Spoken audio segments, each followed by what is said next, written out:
Tolstoy Kafkevsky here, coming back for another crazy review that I don't even feel like I have the energy for. By the way, figured out how to do this with one hand. Fucking A right. Sorry, I just felt like showing off. That's all YouTube is, really, is a giant show and tell. So, TKE here, back in a suit style that I haven't been able to wear for the last few weeks. I've been doing YouTube videos for that exact reason. Lightest linen I can find, other than the white one, which I've been told I am never to wear again in her presence. Yeah,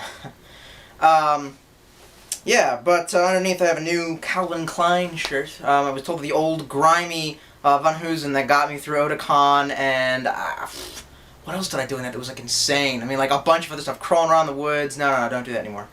Don't wear that. I thought it was appropriate to wear this suit for this review. For the reason being that I have something really cool to talk about, near and dear to my heart, which is something I've been looking for forever. A functional 1911 metal replica. The Colt 1911 M1A1 was a gun that was created, and this is actually something Tolstoy knows about. Oh my god, Tolstoy actually did his research first, because this is something that Tolstoy loves. The 1911 M1A1 was created by the Colt Company for, I believe, the war in the Philippines, the American-Philippine War, because at the time, I don't remember what caliber bullet they were using, but the Army needed a semi-automatic gun that had the stopping power of a .45 caliber, but not a revolver. I think it carried more. I believe the original 1911 M1A1 carried 7. These days, with extendo mags, you can carry up to 8, or even sometimes, I think there's some Kimber models, including there's a Kimber Raptor Pro 2 that has like a 3-inch barrel, so it's only that long, a little more compact, a little more sexy if you ask me, and that thing can carry like 8+1. 45 is actually my favorite shell to fire. Here's something cool that I like to, I keep this up on my like little bric-a-brac shelf with like all my silver tie clips and pocket watches and chains and what have you.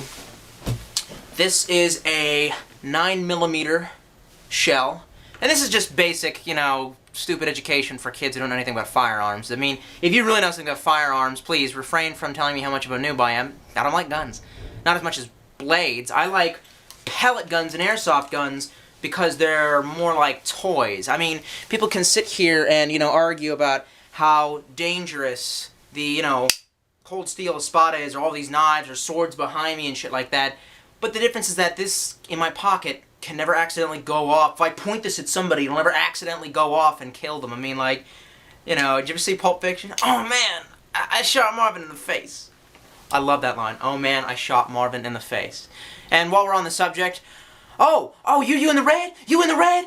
Well, I am a mushroom cloud laying motherfucker. I am, what does he say? Every time my hands touch brain, I am the Superfly TNT. I am the guns of the Navarone. I've always wanted to say that. Believe it or not, everyone's always like, oh, Ezekiel 25:17. I don't like that quote as much as the other one. I mean, it's cool, but... Anyway, so that's a 9mm. Fired that at a local range. Picked it up off the ground. This is a new round that's... It's not new, but this is a round that's becoming more popular in American law enforcement. I don't know if I've ever really given it much attention, which is the 40. I don't know what the difference really is between 40 and 45, except for is it 0.05 grams lighter, and in that case, does it really matter? You're going to get a lot less recoil, but within that, it's a American 45. See if who made this? Who's this? Remington? Some company called PAG. No, I'm sorry, PAC. P-A-C. Watch, now someone's going to be like, oh, that's like the suicide ammunition that you buy at Walmart for $5 for like a box of 100. Anyway. So yeah, I like the 45 actually. The times that I've gotten to fire, I prefer it to 9mm. The kick is a little bit better, but the weight of the gun's constructed to fire it, specifically 1911s. I've always wanted a Kimber. I've mentioned that like 10 times. It's the kind of thing that I'm harping on these days is Kimber. People owe me enough money that I could buy a Kimber. I mean, that's the thing, is when all that money comes back to me, I could get a high-grade 45, with the engraving on the side, like awesome, stainless steel plating and shit like that. But then again, it seems kind of like a waste. Just like, what do I need more? Clothing, food, or firearms? Or more toys? But then again, never asked Tolstoy that question. Tolstoy never has enough toys. Were we talking about this gun? I don't know. Where are we? I don't have the packaging to show you. I found this in the sporting goods, the outdoor world, what have you. It is made, I don't know if you can see that, But there is the Winchester logo. By the way, this is unloaded completely, so if I'm having bad trigger discipline, it's completely unloaded. I'll show you the magazine here. The magazine feels light and plasticky and cheapy china. It is not as difficult to load and has a little bit of innovation. The spring locks to the side down here, and you don't have to like pick at some weird little like thing at the bottom like a lot of airsoft CO2 powered, you know, air guns.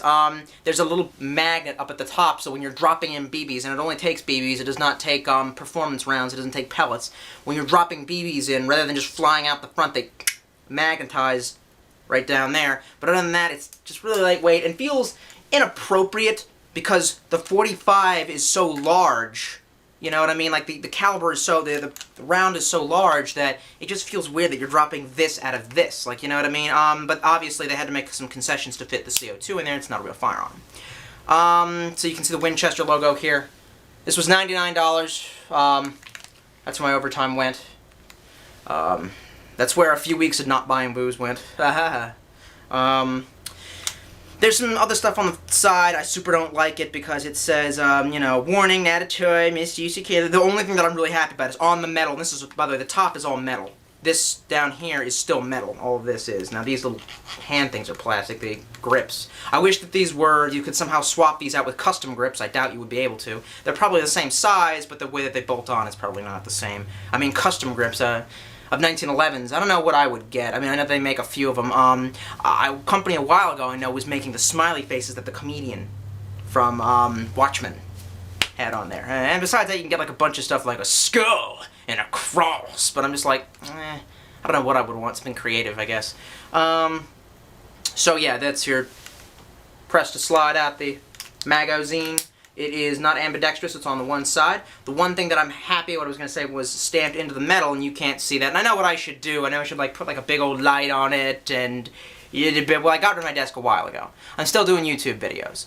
I'm a vain motherfucker, so even though I'm a vain motherfucker almost to the point where even though I should put this, even though that I'm not like the most perfect shape, or even the shape that I would have liked to have been like I was back when I first started doing this fucking shit, I still don't care. I still like having the camera on me. Yeah, that's right. I just like that shit. That's not a statement of like, I'm so stupid that I wouldn't fucking, you know, videotape this all up close with a high-grade camera if I could, but I can't. And I didn't buy this to review it. I bought it to have fun with it, and I might also just review it for you. So I'm trying to go over these features with my weird fucking lighting in my background. You probably can't see it, but engraved on this end it says, Made in Japan. Japan has good stuff made there. These are the facts, people. Just accept them. You have your safety here, right there. You have to depress this button to move it. Safety off. Safety on. When the safety is on, this is actually a single action. If that makes any sense, a single action semi-automatic. You cannot just pull the trigger and have this hammer come back. The hammer must be drawn back automatically. And there's two ways of doing that, which is one, to just thumb it back, which is cool as fuck. I mean, that's just, you know, because then you can sit there and reenact the whole scene and you can say like, I'm trying, Ringo. I'm trying to be the shepherd. It's not as cool because it just go click, click, click, click, click, and because you're not Samuel Jackson. You're not in Pulp Fiction, but you can pretend that you are. There's nothing wrong with that. You used to pretend that you were Spider-Man when you were 5. Now you can pretend that you're Quentin Tarantino movies. Well, at least I do. Anyway, the other way that you can do it is to cock it. Oh, but here's the thing. Fun feature. It knows there's no more BBs in there. See? Knows there's no more BBs in there. So it holds it open, and you really do have a slide. Here's one major problem, though. Maybe I have small hands because you would think this is a very applicant. You'd think this is a very accurate replica. I just combined two words in my head. A very accurate, an Acura. You'd think that this is an Acura, a car. You would think that this is a good replica, but look where the thumb slide is. Are my hands small? Is that where the thumb slide would really be? I mean, my thumb could always reach the thumb slide before on any other 45. Not that I've tried like the whole range of them, but I have handled them. I can reach the thumb slide on a Glock. What's wrong, Winchester? Why can I not do this? I mean, you basically have to like either do it with this hand to look kind of cool, like, oh, I'm out, or something like that. Also, it doesn't like have a dramatic like back into place when you're done. When you are done firing, the hammer stays like that. And if you were to pull the trigger, it would dispel gas. Not right now, because it's out of fucking gas. But the only way to get it to go back down is to ease the hammer forward by pulling the trigger and then slowly pushing it back in. Nobody fucking told me that in the instructions, actually. I mean, I didn't really read the instructions. I just looked it up on the internet. You have one of those... I'm going to put the safety back on. That's the only real safety. You have one of these back here, which was making me nervous to begin with, because I know that on 1911s, you know, that is your alternate safety, which is a brilliant idea on the real gun. It's not on this because it's not really a safety. I've tried doing this and holding my hand away from it and pulling the trigger, and it fires just the same. So, going over most of the features, it's really very nice. Metal slide works. Everything seems to be, the construction's pretty good, but maybe you've noticed by now why it does that. I don't know. Some of the parts jiggle around on the inside. Doesn't mean it's poor construction. I've recycled many little BBs through it. It just is built that way. It jiggles a little. That's not the best. I really wish it didn't do that. Why? Realism, I guess. I guess the gun doesn't go wink-a-link-a-link-a-link in reality. But on the other hand, it still looks cool. And you have to admit, there are certain sound effects that are sort of accepted in, you know, the movies and make-believe world that aren't real in reality, i.e. the sound that when the sword is, like, taken out. Swords never fucking do that in reality. But it's still kind of cool, and the fact that in cartoons and movies and anime and video games, whenever a gun is pointed, it goes like... Where in reality, a gun doesn't fucking do that. So I suppose I can get some test shots. It is still very hot outside, and this linen suit cannot protect me fully from the heat. So, let's try to make this shit quick and make it look... On my back deck table thing that hasn't changed for a generation. There's a slightly better, like, close-up of the gun. I'm attempting to dance around my tripod to not get myself in my own light here, proving a little difficult. Okay, so here's a better close-up of the gun. You can kind of see all the Winchester slide release model 11 CO2 in my own light again. Shitty camera quality. 13-year-old filmed this. Don't give a fuck. Use a lot of swear words to impress people. No, just have a lot of obsessive-compulsive tics and a desire to swear constantly. So yeah, one of the ways that it loads the... Not one of the ways. The way that it loads the CO2 is a little bit innovative and a little bit annoying. Trying to hug the camera here. Let me see here. Well, it's kind of see this little finger indent choil thing down here. You gotta kind of lift that up. Does that. Take it... that. So now you see there, it kind of goes in there, and to uncharge it, you sort of have to unloosen it. It's a little unnerving, but it does it quick. This thing spends CO2 so fast because of the blowback. Maybe you figured by now the fact that it cocks, it has blowback. You just kind of, bastard. Drop out your old CO2. Let's get some new CO2. No, do not roll off the table. Let's get some new CO2, put on a dab of lube. Everyone needs air gun lube, and someone on YouTube once said that I'm very particular about my lube, and yes sir I am. I know everything about my lube, and I use my lube properly. Gotta drop it in. This one's a little awkward. To drop it in bottom first, not feeding in the top. Then you see this like little kind of slide right there. You really have to, in my own camera again, slide that back, and then you have to use this handle here to get it to puncture. They call it the puncture handle in the manual, which I read slightly when I had to figure out how to load it. So, basically, just like that. You just gotta kind of bring it up all the way. It's a little difficult, but, damn it, you fuck up. This is what you do. You piece of shit. This is what I'm talking about.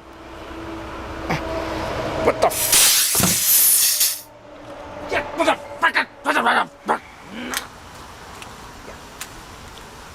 A little bit easier when I'm not trying to hold a fucking camera.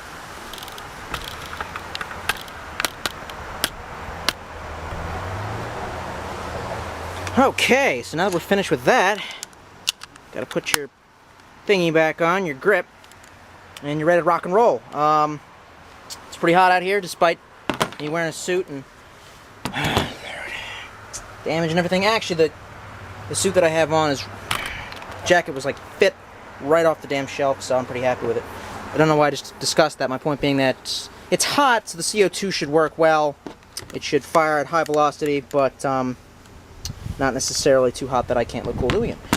I usually have a derp target shaped like one of those like faggots you see at a mall walking around with a, you know, douchey bottle cap on and his pants down with his with his pants down around his ankles. I should stop trying to speak English. I would usually use these for blades. I know what you're thinking. It's blasphemy that Tolstoy would not cut these. But for the sake of the gun, let's try doing that. Oh, it's load the magazine, actually. Forgot about that part. You may want to know about that. There you go. So the magazine, you got to push all the way down. Just like that, and then over a little bit. Standing in my own sunlight, do-do. Standing in my own sunlight, it's fun. Here's some copperhead BBs, I don't care. They fit in the freaking thing, do-do. Yeah, shake it. Shake it, but don't break it. Alrighty, so then just start loading like that. Slide it on forward. Try not to spill them everywhere. Specifically, don't load this in your house. You'll get BBs everywhere, and then, you know, they go on the floor, and they roll around, and they confuse your dog, and somebody's gonna frickin' step on them, and then your roommate's gonna shoot you with the gun because he stepped on it, and it was an unpleasant surprise. And let's just shake out a few more of those motherfuckers. Okay, loading, do-do-do-do. I'm always loading, standing in my sunlight, you can see the silhouette of my hair. That's one too many BBs in there, do. I just dropped another one, motherfucker. I don't care. I'm going to reload it, and even though it dropped on the floor, there you go. And now she's loaded. That's about 16 shots in there. I'll probably reload it a couple of times and not show you on camera to achieve the full effect of loading everything down there with steel.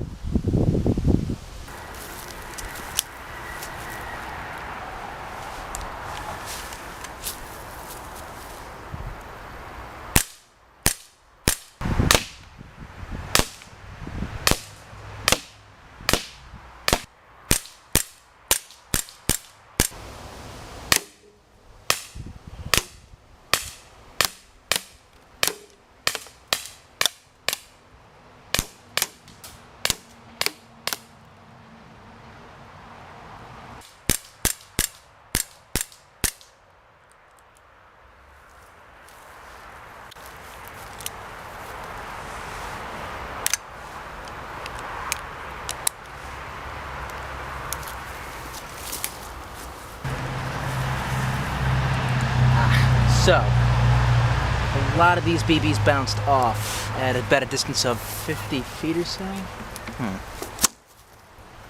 Maybe less than that, more like 25, 30. Got a couple of punctures here in the less armor-plated Sunny D. Shoots a little high. Yeah.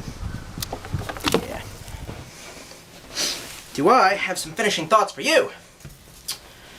So, technically this is a subsidiary of Daisy somehow, even though it has the Winchester name. I guess Winchester paid for the rights to produce in 1911 and had Daisy do it. Does Colt still hold the rights to make 1911 models? Or does that make any sense? That's one thing I never understood about gun rights. So if Ruger makes an AR-15, as opposed to Armalite, which doesn't make any sense because Armalite is in the name. Well, AR, sort of. I mean, I don't mind. Jesus. It was hot out there. I'm super frustrated. So, finishing thoughts is one, for about a half hour there's a break in the footage in between me loading and prepping and actually shooting. Because by the time that I went to actually shoot, it wouldn't fire. The CO2 cartridge had been punctured. So, I went to try to get it out of there, and I couldn't. The stupid little lever at the back, which I'm not going to fuck with right now, did not allow me I was looking at the manual, I was getting ready to call the Daisy fucking hotline and ring somebody out, it is a very, everyone's like, oh, well, no one who's reviewed it has said, it's a great choice because you don't lose any gas with the puncture thing. Like, bitch, you don't lose any gas when you work with the Heckler & Koch. You just have to move the Allen key very fast. It's not that difficult. Yeah, a little escapes, but Christ, at least it uses it more efficiently. And I'm not harping on the fact that it doesn't waste, like, it's out. Like, from 3 rounds of shooting, it's pretty much out of gas. I'm not harping on that as a bad thing. In a way, it's almost a good thing because you're not leaving excess pressure and they're hurting the seals. Now, I use Master Lube. Actually, that lube that I put on there in the prep really wasn't that good. I got better lube than that. How many times in an episode can Tolstoy say lube? And how many times will you giggle at it? Yes, you, the one in middle school. Middle schoolers are like the most immature people on the face of the earth. I mean, honestly, it's like, I mean, everybody's got their own moments, but, anyway, it was hot outside. Oh, my God.